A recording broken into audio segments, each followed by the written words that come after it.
আপনাদের মাঝে সুস্বাদু এক চাপা তরকারির চাপা ঝোল তরকারির একটি রেসিপি নিয়ে আসলাম। একবার খেলে বারবার খেতে মন চাবে। আমার মতো ভিডিও বানাতে কি কি লাগে দেখেন।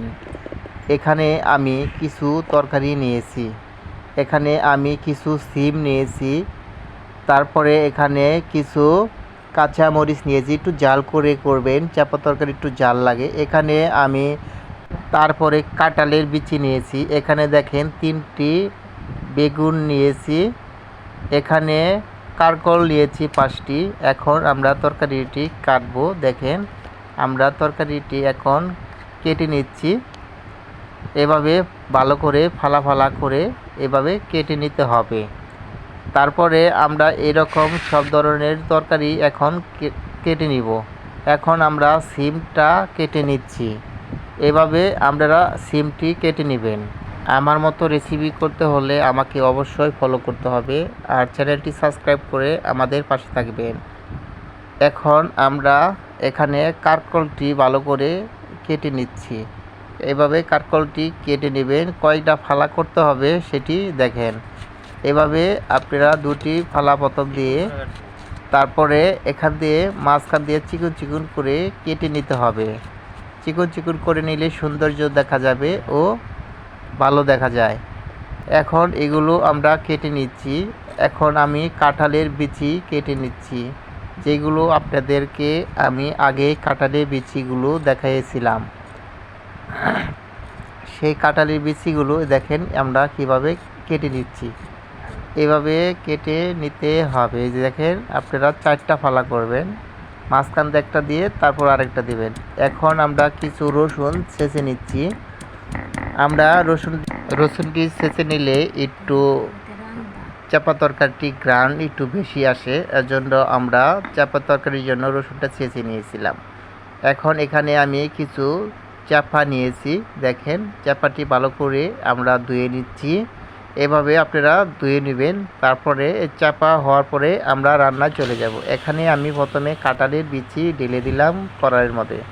তারপরে যেগুলো তরকারি সব কাটা হয়েছিল সেই তরকারিগুলো আমরা এখানে এক এক করে দিয়ে দিচ্ছি। যেগুলো আপনাদের প্রথমেই আমি দেখাইছিলাম কি কি তরকারির আমরা সবজিগুলো নিয়েছি। কি সবজিগুলো নিয়েছি সেগুলো আপনাদেরকে আগেই দেখাইছিলাম। এখন এখানে কাঁচামরিচগুলো সব কিছু একসাথে মিক্স করে দিয়ে আমার স্বাদ মতন আমি আমার লবণ দিয়ে নিচ্ছি। আপনাদের স্বাদ মতো আপনারা লবণ দিয়ে নেবেন। এখন এখানে আমি 1 চামচ হলুদ দিয়ে নিলাম। এখানে আমি 2 চামচ শুকনা মরিচ দিয়ে নিলাম ফাঁকি। এভাবে 2 চামচ দিবেন, একটু জাল করে করবেন, অনেক স্বাদ লাগবে। এখানে আমি 5 মিশালি মশলা ফাঁকি করা ছিল সেগুলো আমি দিয়ে নিয়েছিলাম। এখানে 1 মগ পানি আমি এখানে দিয়ে নিলাম। আপনাদের মতো আপনারা পছন্দ মতো পানি দিয়ে নেবেন। পরে আমরা এভাবে একটু নেড়ে নেব। এভাবে মিক্স করতে হবে। এই মশলাগুলো একসাথে পানির সাথে মিক্স করতে হবে। দেখেন আমরা কিভাবে মিক্স করতেছি, সেভাবে আপনারাও করবেন। আমাদেরকে ফলো করলে আমাদের সুস্বাদু চাপা ঝোল তরকারি রান্না করতে পারবেন। এটি একদম নতুনভাবে আমরা রান্না করি। চাপা তরকারিটি কোনো তেল দেওয়া ছাড়া রান্না করিতেছি। আমরা কোনো তেলই দিব না এই চাপা তরকারিতে। তেল দিলে স্বাদ চলে যাবে, নষ্ট হয়ে যাবে। পরে এখানে এভাবে ডেকে রাখবেন অনেকক্ষণ, 3 থেকে 4 মিনিট ডেকে রাখতে হবে। তারপরে খুলে আবার এভাবে একটু নেড়ে ছেড়ে দিতে হবে। দেখেন আমরা নেড়ে চেড়ে দিচ্ছি।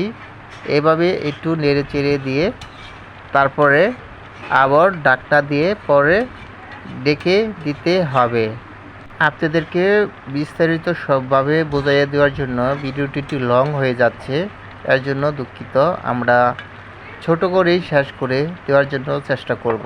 পরে এভাবে ডেকে দিবেন। ডেকে দিয়ে কিছুক্ষণ পর আবার ঢাকনাটা খুলে তারপরে আর একটু নেড়ে নিতে হবে। এটা ভালো করে আগে কষাতে হবে।